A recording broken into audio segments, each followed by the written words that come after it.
My name is Ada Maria Rodriguez Torres, and I go by Ada Torres, and I was born in Ponce, Puerto Rico. My name is Mary Lou Beatty. It's Mary Lou Duran Beatty. My maiden name was Duran, and you say Maria de la Luz in Spanish. I was named after my great-grandmother. And where were you born? I was born here in Colorado Springs at one of my aunt's houses on February the 4th, 1932. My name is Carmen Abeyta, and I was born in Montrose, Colorado, and I am a Colorado native. Okay, I go by Joe Barrera, but my name is Jose Barrera, and I'm from a place called Mercedes, Texas, which is down in the southern tip of Texas, about 5 miles north of the Rio Grande and about 40 miles west of Brownsville, if you know where that is. I'm Isabel Higby. I was born in Optimo, New Mexico, and in June 17, 1916, a long time ago in a farm where my father had homesteaded. And I'm Isabel's daughter, Sylvia Manzanares, and I was born in Trinidad, Colorado. My birth date is December 28th, 1948. Buenos días. Muy buenos días.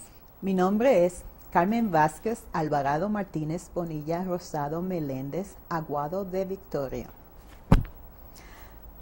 I was born in Juana Díaz, Puerto Rico. My country is Puerto Rico. My state is Colorado. My city is Colorado Springs. I live in the Black Forest right now. To start from the beginning again, my name is Joseph Anthony Garcia. I was named Joseph and Anthony because I was born near those saints' feast days, and that's the way names were generally given to kids in my generation. We looked at the saints' feast days, also named after my grandfather, who was Jose Gregorio Garcia. My father was born Juan Luis Garcia, but later changed his name when he was in the Army to John Lewis. He anglicized his name. My mother's name was Ascensión Mildred Rubali, but nobody ever called her Ascensión. They called her Millie or something else. So they were both from Española, New Mexico, a town that's along the banks of the Rio Grande River, halfway between Taos and Santa Fe. And both sides of my extended family are from that community. And most of them still live right there. Lionel Rivera. I was born in Honolulu, Hawaii, December the 9th, 1956. Sure, my name is Luis Velez, Luisvelez, and I was born in Bayamon, Puerto Rico in 1950. Ladies, I would like to ask you for your full name, and if you can tell me where you were born. Where I was born. My name is Sadie Valdez, and I was born Trinidad, Colorado, and I'm 86 years old. Irene? Irene Talmadge, and I was born in Maitland. It's by Walsenburg, Colorado, a mining camp. I was married to Andy Talmadge. You're married to Andy Talmadge? And my maiden name was Lopez. Your maiden name? Uh-huh. Okay. Sadie, what's your maiden name? Sorry? Huh? What's your maiden name? Maiden name? My maiden name is Sadie Torres. Okay. I'm a Taurus. Edulia, what is your full name and where were you born? I'm Edulia Garcia, and I was born in Sanders Valley. In what year, please? Huh? What year? 1917. Okay. Mabel? I'm Mabel Medina, and I was born in San Acacio, Colorado. And I was born in 8636, and my maiden name is Sanchez. Sanchez. You know, I knew that we were Puerto Rican living in a black neighborhood, but I never really felt any prejudice or anything like that. For my culture, I speak Spanish. I'm fully bilingual, and that is part of living in a home that is mainly your parents speak Spanish, and in school we speak English. And so I always kept that. I always knew that I was Puerto Rican. I was always very proud of that. You know, we do what we call Puerto Rican things, you know, we eat Puerto Rican food and things like that. But I never really felt like I was very different until later on in life, when I started to learn more and I went to college and I got to see how other people lived, and I was pretty isolated, and I never realized that until I was older. But, you know, you can use different labels. You can say you're a Mexican American, you can say you're Hispanic, you can say you're Latino, whatever, right? But my family lived in South Texas long before Texas was known to Anglos. So I have relatives on both sides of the river even now. I have relatives on the Texas side, and I have relatives on the Tamaulipas side. That's the state, the Mexican state adjoining Texas in that region. So you know, that's a little bit of my background. You know, we go back there. That colony was founded in 1749, 1750. So it's a very old region that was settled by Spanish Mexicans starting in the 1740s and the 1750s. Well, they're originally from Asturias, Spain. So through immigrating and being able to take advantage of a land grant, I think that was the main attraction. And they were able to get a considerable amount of land through the land grant. So that motivated them to go to that part of the country from northern New Mexico. My cultural heritage is from Spain. My great-great-grandfather, Casimiro Duran, and he names his son Pedro Ignacio Duran, came to Colorado in the early 1800s as pioneers. Okay, my cultural background is Mexican. My mother and my father were born in Mexico. They married in Mexico, and shortly after that came to the United States in search of a better life. My father came from Spain. He was born in Covarrubias in Spain. That's the northern part. But he came to the States through Mexico. He was a Spanish soldier in the Spanish-American War. He fought against the Americans. And when the war ended, instead of going back to Spain with his army, he came on to Mexico. How he traveled, I don't know. But from Mexico, he came on to New Mexico, where he settled. At that time, the government was giving land to anyone who worked it, so he applied for it, became a citizen, and he had his own 320 acres, and there's where I was born. Let's see, I'd have to trace it to two roots. I have Spanish blood and Mexican blood. My father is from Santa Fe, New Mexico, and he can trace his ancestors all the way back to when the conquistadors came up from Mexico City up to Santa Fe to establish a capital in North America in Santa Fe, New Mexico. And my mother is from Monterrey, Mexico, and she immigrated here in 1951 during the Korean War. There was a nurse shortage, and she was a nurse in Monterrey, so they recruited nurses from Mexico up to San Antonio. And she worked in a hospital there, and when my father came back from the Korean War, they met, eventually married, and had 6 boys, and I'm second of 6. My father was born Juan Luis Garcia in Santa Cruz, New Mexico.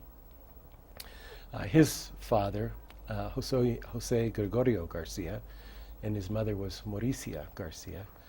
Also, they were from there. They originally had a significant ranch in an area known as Garcia Canyon, which is now part of the Santa Clara Indian Reservation, or was right next to it. But that land was all taken by the federal government when they built Los Alamos Labs. When they started during that period, a lot of people in that area lost their land and really weren't ever compensated for it. And so they grew up along the banks of the Santa Cruz River in a very small farm, in a house that my grandfather and my father and his many brothers and sisters built from the ground up, an adobe house where they hand dug the well, made every adobe brick. Everything in that house was made by them, and they lived in that house for many, many, many years. My father was born and raised in California. Actually, he was born in Hayward, California.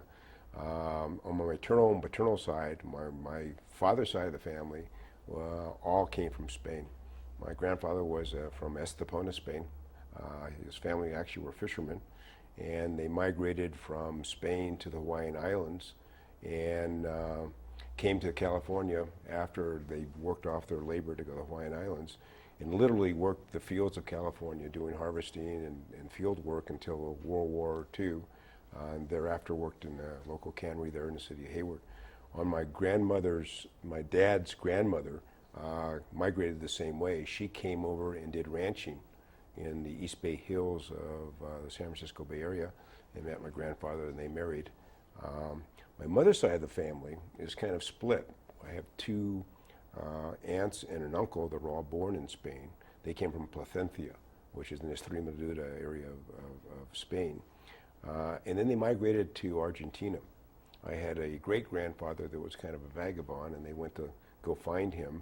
And there my mother was born, in Rosario, Argentina, and my youngest uncle was born there. And in about 1939, they migrated to California, to a little place called Dakota. It doesn't exist anymore. It's now part of Union City. And my grandfather worked literally some factory jobs there. My mother was raised there. She's finished her last 2 years of high school there in California. How about with your children then? Did you raise them speaking Spanish? No, because I felt that I had such a hard time because I couldn't use it. And I thought, my kids are not going to go through that. And their father used the English always. He was used to it, and I wasn't. So they came up with the English language. They did take it in school some, but... but it's not the same. We're not fluent. Yeah. My parents felt at the time, my mother tells me stories about if she was caught speaking Spanish in school, having to sit in a trash can at the front of the room. And really... in Colorado? In Colorado and at a Catholic school. And so even though we were strong and very devout Catholics, we never went to Catholic school. My mother always held it against the nuns that she was treated that way for speaking Spanish. I think a lot of the families, and probably to some extent, I felt the same way. When I was in grade school, I could not speak Spanish. It was against the rules to speak Spanish in elementary school. I was told that if I were to speak Spanish, that I would be spanked and expelled from school. And so I lived in this fear. I mean, I spoke Spanish at home all the time, and that was a part of me. I lived in this fear that I would slip and, get in trouble for something that was just a part of me.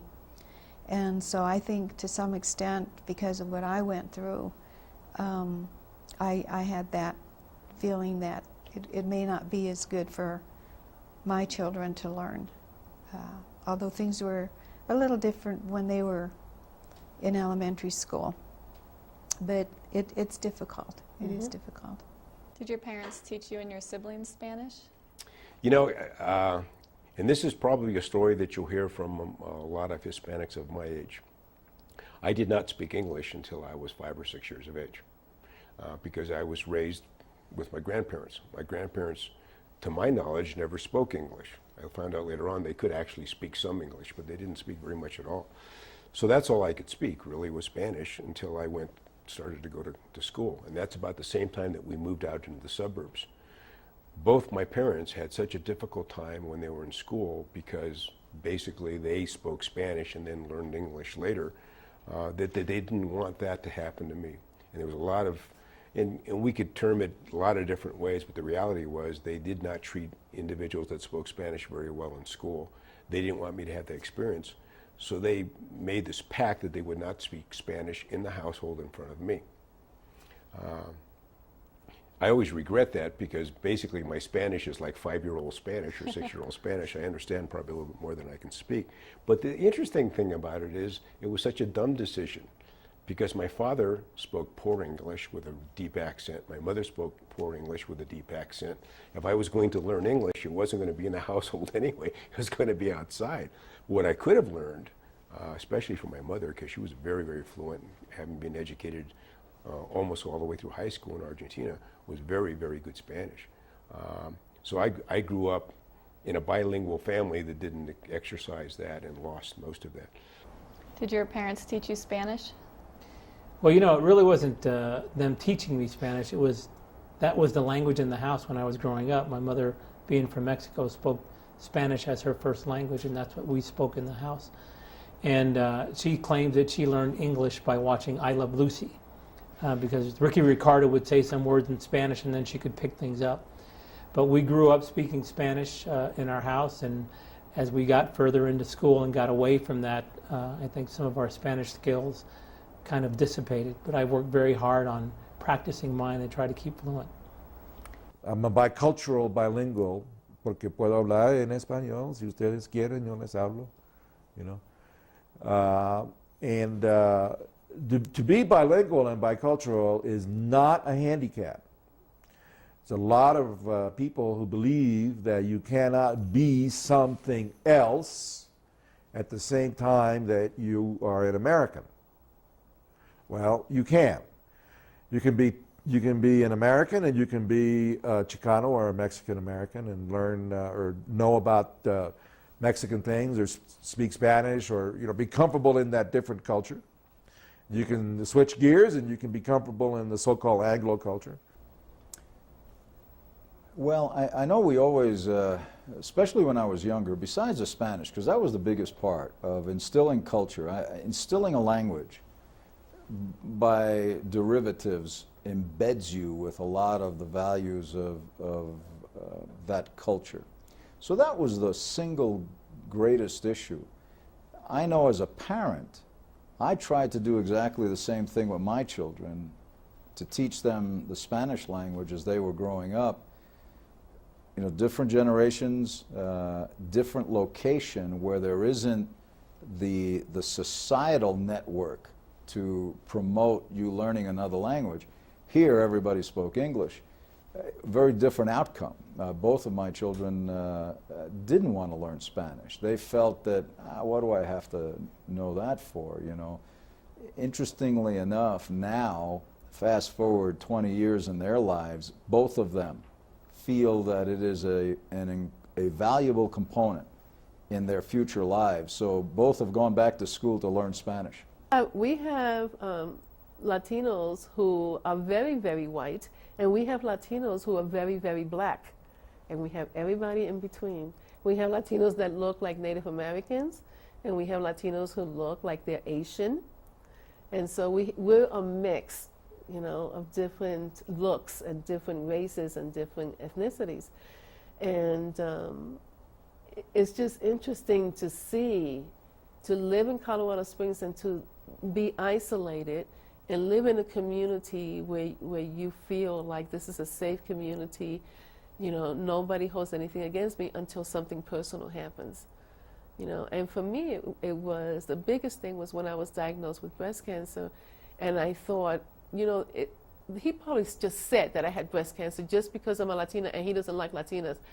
Now, is that a normal way of thinking? I don't think that's a normal way of thinking for most people, and it is a normal way of thinking for us, and it shouldn't be. And I think we're trying, like I said before, to end that. Did you ever experience discrimination as a child or young adult? Well, yeah, you know, back in the 50s, discrimination was considered a way of life, you know, on the part of whites, on the part of Mexicans, on the part of blacks, whatever, right? You know, people knew their place, quote unquote, you know, and you didn't cross boundaries, you know. Did you ever feel any discrimination because you were Oh, I Spanish? think there was, but it didn't bother me because I always felt that if you keep your pride, that's what counts. I remember one neighbor one time told me when I just graduated from high school, that's the one that's a judge in Trinidad. He says, well, what's Jess going to do now? He graduated from the Catholic school and he's Spanish. I thought about it and I said, he'll just have to work a little harder. And that's what we did. We never bothered. We worked and we got our place where we wanted it. But it didn't come to you. You had to look for it. Did you ever feel any discrimination against you or your family personally? My mother experienced a lot of it, and I think she really tried to insulate us from it. When things would happen to us at school that we didn't understand and she saw as signs of discrimination, she would march down there and she would make sure people understood that her children were not to be treated differently from the other children. And she did talk to us a lot about the civil rights movement and about some of the things going on, particularly with Martin Luther King in the South, and with Cesar Chavez, you know, in later years. So she was very, very active and engaged in that. The discrimination I felt was more when I was older, when I was in college at CU Boulder, and you know, as one example, I wrote a paper with another student, a young woman named Yolanda Chavez from Las Animas, Colorado. We handed in this paper and the professor said, no way did you guys write this. And I don't believe it. And I said, bring us in, ask me anything. And, you know, with the paper, you decide what you want to ask us. And I had to convince him that we knew what we were talking about.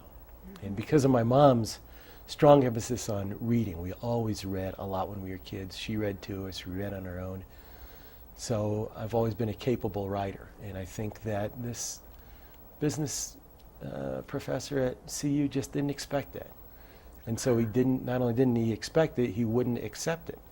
And we had to try to prove that we were capable. And that's when I first got really interested in civil rights issues, when I felt that there were people there who were going to make assumptions about my abilities because of my last name.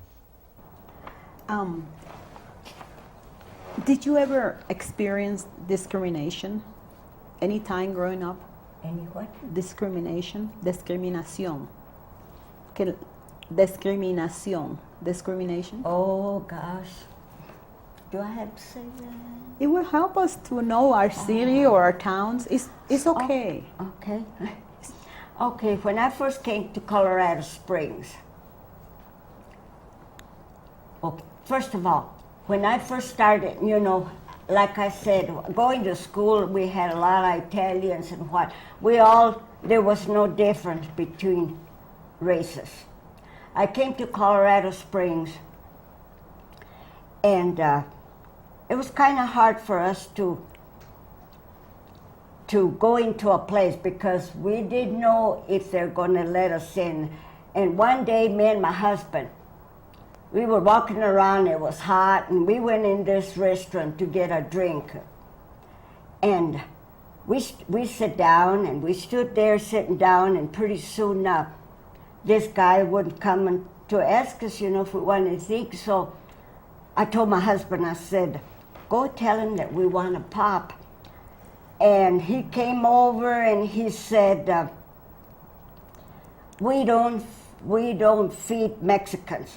He said, do you see that sign up there? And there was a sign, no Mexicans allowed.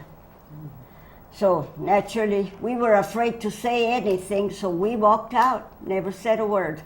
Is that what's in the town? So then from there on, you know, it was just like, shall we go in or shouldn't we? So, but we finally learned that we had to fight it, and we did. Because like so many other Chicanos, like so many other Latinos, Hispanics, Mexican Americans, in our family there was a tradition of military service.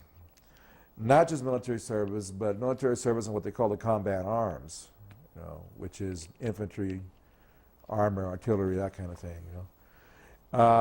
So in 1967 I joined the Army. I left South Texas and I went to Vietnam, you know, and I was in the infantry, and so I served in the Army, you know, in Vietnam, and I'm proud of that. And like many other soldiers, many other veterans, that experience is kind of like the benchmark in my life, you know, by which I judge everything else, you know. You know, like I said, I left all of that, and then I ended up here at Fort Carson. And after I got out of the Army here at Fort Carson, like so many other people who come to Fort Carson or for Peterson or whatever, you know, I stayed here, you know. I attended Colorado College. I worked my way through Colorado College. I had loans. I had a partial scholarship, but it was expensive, you know, so I worked my way through Colorado College, and Colorado College gave me some opportunity, you know, that I think I would not have had if I had gone to some other school, you know. I was an Army brat, then in ROTC, then commissioned a second lieutenant. And after spending a year in Korea from 1982 to 1983, you get a choice of where you want to go back to the States, because they consider that a hardship assignment. And Colorado was one of my top choices. Colorado Springs and Fort Carson have a great reputation in the Army. So I got assigned to Fort Carson, arrived in March of 1984, spent 3 years on active duty. I had some ideas of what my Army career should look like, and the way the Army works, they have this branch manager that gives you your next assignment, and you tell them what you want, and then they tell you what the Army's going to give you. And what I wanted and what the Army wanted to give me didn't quite coincide. And I picked up a master's degree in business while I was there at Fort Carson for the last 3 years. And I decided that, well, I don't want to go to the University of Nebraska or the University of Iowa as an ROTC instructor. So I resigned my commission, went to work in the financial services business in 1987, and been here ever since. I've been in Colorado Springs for 20 years now. Wow.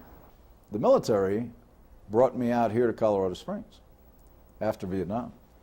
And it was a great move at the time for me, because in the state of mind that I was at that point in my life, I really didn't want to go back to New York City with all of the congestion and the traffic and the noise and crime and everything like that. So Colorado Springs was a breath of fresh air, and actually I remember getting here at nighttime, so I didn't see anything. But then that next morning, when I woke up and took a look at those mountains, for a kid from New York City, they were pretty awesome. And that clear blue sky was just enchanting. You know, it was something I was riveted looking at the sky and the mountains. And over the little bit of time that I stayed here at that time, I got to like the people. I liked the location and everything like that. Well, Colorado Springs is an interesting kind of place, you know, because it was founded by General William Palmer back in 1871 as a kind of a elite place, a resort that would cater to wealthy people who would come west, you know, for like the tuberculosis cure or to take the waters at Manitou, you know. Back in those days, it was popular to take the waters, as the expression went. So you would bathe in the mineral springs, and this would be rejuvenating in terms of your health. But there was a Mexican town here also, right from the very beginning, because Palmer's Railroad, the Denver and Rio Grande, hired hundreds, thousands of Mexicans to lay track, you know, and to blast tunnels and whatever, build trestles and through the mountains and so on. So the Mexican town of the Denver and Rio Grande was what they used to call Conejos, which was that area south of Colorado Avenue, just over the bridge as you're going west on Colorado Avenue, you know, where the power plant is now. When the city built that huge power plant, of course, they built it in the least desirable area, which was the Mexican town, right? So the city eventually ended up buying out a lot of those folks because the houses and the yards and the soil had been contaminated by years and years of coal dust and pollution from the stacks of the power plant. Huh? The EPA ordered them to clean that up or buy them out, so that's what they did, huh? If I'm not mistaken. Well, you know, the first thing that appeals to you is just a beautiful city. You know, I live on the northeast part of town as I'm coming down Austin Bluffs, and I see Pikes Peak, that's snow-capped early in the morning, bright and crisp. It's just absolutely gorgeous.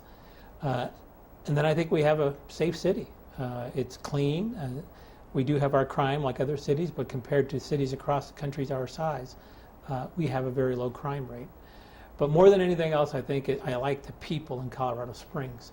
I mentioned before there's a lot of Hispanic leaders in Colorado Springs, and it's not because of their ethnicity, it's because they're good people and they work hard, and the community of Colorado Springs rewards you for your hard work and will elevate you to a position of influence and notoriety if you do what the community wants you to do, and that's what I really like about Colorado Springs. Well, we have, you know, the mayor's a Hispanic guy, the chief of police, the fire chief, and community college president, and a couple or three other people. And I think that's great, you know. It just shows that the assimilation process is proceeding as it always has in America, where people come in and they're on the lower rungs of the social ladder or the economic ladder, and then they climb, they become middle class, they become educated, they acquire professional jobs, and they succeed, and they get promoted, and they get recognized, and they become mainstream, as it's called. You know, so this is very good. It's always happening. Time solves any immigrant problem. This is something that our right-wing friends should understand, and they quit being so paranoid and racist about immigrants. Okay? Time made the Irish Americans. Time made the Italians into Americans. Time made the Jews into Americans, and so on, right? Time will make all of these Mexican immigrants into Americans. Some of us have always been here. As I pointed out, my family was always in Texas, even before the Anglos knew there was a Texas, right? Same thing for northern New Mexico, southern Colorado. Some of those people have been there for 300 years, right? So, time makes everyone into an American. You know, America came to my family, to my region. We did not come to America. Same thing in southern Colorado and in northern New Mexico, and a lot of folks that live here in Colorado Springs come from that area of Colorado and New Mexico. But even the recent arrivals, even the wetbacks, right? The illegal aliens, right? The undocumented, right? That everybody is so scared of, right? The slaves that we have working here for us at very low wages, in many cases miserable conditions, which make our lifestyle of consumerism possible, huh? Even they will become Americans. Do you think your cultural values played a role in your success? I really think they do. I think we mentioned earlier that I grew up in a very Catholic family with very conservative social values, and those are still with me. And in this community, those conservative social values serve you well. This is a very conservative community, and when I got involved in politics, you know, I was a conservative, not because it was the right thing to do for Colorado Springs, but I had been a registered Republican since 1976 when I was in college, and have lived very strong conservative values that come from not only my Hispanic heritage, but also from my Catholic heritage. So I think those values are still with me, and they serve me well in politics. You know, this is a wonderful place to be. My experience in California is that there are people from Central and South America and so on, but the major experiences from Hispanics is Mexicano, either first or second generation or just right there, you know, illegal. Lots and lots of Mexican influence. And then you come here and you meet somebody who's Hispanic and you look at them, they look different, and you ask them, well, where's your family from? And they kind of look at you and say, well, we're from the San Luis Valley. Well, when did they get there? 300 years ago. They are a totally unique and different culture altogether. They're Hispanic, and there's the church, and there's the language, and so on. But they've been here for so long; they're really very different than what I had back in there. Well, that's interesting.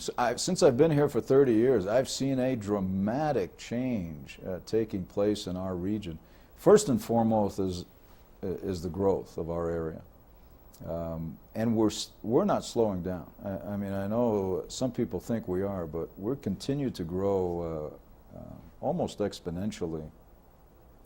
Part of that growth has been fueled by the Hispanic population. When I first came here, I believe Hispanics made up barely 5% of the population. And quite frankly, in those days, 30 years ago, that 5% was almost a silent minority. You rarely heard about them. Now, Hispanics are really approaching over 11% and approaching 12% of the population in our region, but they are a very visible minority now. And certainly my position as chief of police is always pointed to as, well, you know, there's a prominent Hispanic. But if you look at the landscape of our community right now, there are a great many prominent Hispanics. The mayor, Lionel Rivera, being one of them. The director of the Pikes Peak Library District, Mr. Jose Aponte, is another one. The head district court judge, Mr. Gil Martinez, is yet another one. Mr. Gene Sanchez, the head of the Hispanic Chamber of Commerce, is another one. Bob Armendariz is the editor and publisher of the Hispania News.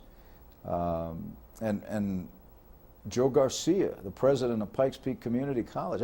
You could go on, and there are prominent Hispanics scattered throughout our community.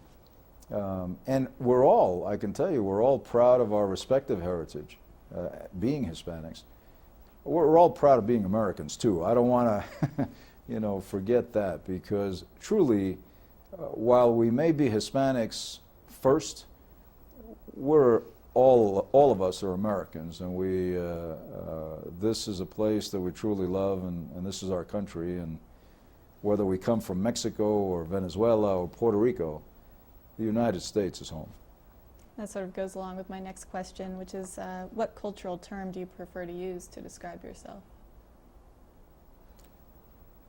Well, probably, personally, I probably would say just an American. I don't view myself as separate and distinct from being an American. I am an American of Hispanic descent. I don't know. I don't know. I think my culture is very strong in me. If you ask me who I am, I tell you I'm 100% Puerto Rican. No blood had come through my husband. I'm 100% Puerto Rican. Okay, what cultural term would you use? I am 100% Puerto Rican. Okay. Okay, with my own culture. I have a culture, custom, religious, everything. I have that. But when I came here, sure, it's hard because you are facing another culture. I married into another culture, and it was kind of a little bit hard in the beginning, two people getting together with different ideas and stuff. But I think you learn how to accept things from each other. You learn how to exchange. I remember not too long ago, somebody asked my husband, what keeps you together, you and Carmen? He said, because we're so different. We respect each other, and we have something to give to each other. And I think that's great, because I think he respects my religion, he respects my family. What cultural term would you prefer people call you? What? ¿Cómo vamos a decir? Yo soy puertorriqueña. ¿Qué tú eres? Yo soy mexicana. She's Mexican? Mexicana, Spanish. Mexican or Spanish? Spanish American, diré. Okay, Spanish American. Yeah. Spanish American. Spanish American too. Spanish American. Okay.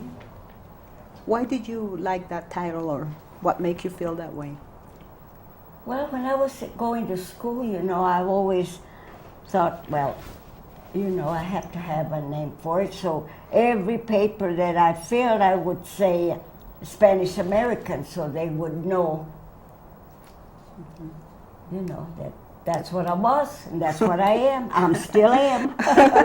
Any other ideas or opinion about that? Well, I used to like it because when we were growing up, they would call us Mexicans. Oh. And I didn't like that word because we're not grown in Mexico. So that's why I like Spanish American. That's why we use the Spanish American. How about you, Adulia? The same. I like You like Spanish Spanish American. American? That's good. Mhm. Thank you. A lot of people, they think we're Mexicans and we're not. Yeah, that they mistake us from Mexico. And that's a no-no. And how do you feel when they call you Mexican? I'm not a Mexican, I'm Spanish. I correct them Yeah. all the time. I tell them I'm not from Mexico. I'm a Spanish American. Yeah. And Yeah. I'm a Colorado native. Do you think that? Yeah, there's a difference between Colorado and Mexico. A lot of difference. Yeah. What cultural term would you use to describe yourself as well as your family? Latino, I think, is the one I most prefer, or Hispanic. It used to be Spanish, but we don't really, when I was a kid, but I think people really understand that that may not really be completely descriptive anymore, not terribly accurate. We're descendants of the early Spanish explorers, but we also have Indian blood in us as well. Soy puertorriqueña. Yes, I'm Puerto Rican. So that's what I prefer to say. All right. No, a Chicano is a person, number one, who recognizes, number one, that he or she is of mixed heritage, understands and is aware, and most importantly, accepts that he or she is of Indian and European ancestry and culture, and accepts that fully and is not ashamed to acknowledge it, and has gone beyond the trauma of racism directed against brown-skinned people, and has accepted the Indian side primarily. Some Chicanos have to accept their Spanish side. That also must happen. Right? But most of the time, many Hispanic people deny their dark heritage, their Indian heritage, because of shame, because of racist trauma, and in many cases have internalized racism, which is a very, very poisonous kind of thing, because it literally poisons and undermines your self-esteem. The way my family grew up, my grandparents, my parents always called themselves Spanish, not Mexican, not Chicano, not Hispanic. Now they do accept the term Hispanic or Latino, or even Mexican American, but they didn't at the time. And there was very much at that time a culture of colorism, I'll call it. That is, people would look at who was lighter skinned, and being more fair skinned was considered good. And my older brother remembers, my tias, my aunts, comparing babies, whose baby was fairer, and that was important. My mother had red hair, like one of her sisters, but the rest of her sisters all had very, very dark black hair. And back then that meant something. Who was more or less Indio, who was more or less with the Indians. And Hispaniola is completely surrounded on all sides by land that's either owned by the federal government or by different Indian pueblos. And so there's a significant intermixture there of the original Hispanic and the Native American population. Most of the Indians down there have Hispanic surnames. Most of the Hispanic people no longer look pure Castilian anymore. They look very much Indio. Actually, I'd like to make other people comfortable. I always welcome an opportunity to engage and let other people not be defensive about it. So I don't really care. It doesn't disturb me, it doesn't bother me. It's if they're attempting to use the right term, or they're trying to engage with you, I'll help them out with it. The reality is that Hispanic is this thing that the government put together of Spain. And those of us that are Hispanic know that there's Puerto Ricans, there are Mexicanos, there's Guatemalan people, San Salvador, Argentino, all these different people, and they're so much different. I went fishing in Alaska recently, and there was 3 Germans sitting in the corner. 2 of them are from Germany. Their cousin is from Argentina. Spoke fluent Spanish, and fluent German. Well, if you go to Argentina today, you're going to find a ton of Italians and Germans that are there. And if you ask them if they're Hispanic, they're probably going to look at you like, well, I'm from Argentina, but I'm really German, you know. So I just try to get people just to embrace that. I don't really care, you know. Latino and Hispanic, Chicano, I think Chicano is a word that refers to the Southwest, I think pretty much the Southwest area of the United States. And Latino is more encompassing. It includes Puerto Rican, it includes Mexicans, Dominicans. It's just an all-encompassing label. And a lot of people have asked me and told me, you know, we don't want to offend anybody. What do we call Latinos, Hispanics, Chicanos? What do we say? There's a fear that they might offend somebody if they use the wrong label. And I said, well, you're asking me. The way I feel about it is that, well, since I'm of Mexican-American descent, that's okay for me. If you want to call me Latina, that's fine. Chicana, Hispanic, it's whatever you want to call me, as long as you call me with respect. As long as it's dealt with respect. I think that's the important thing to remember.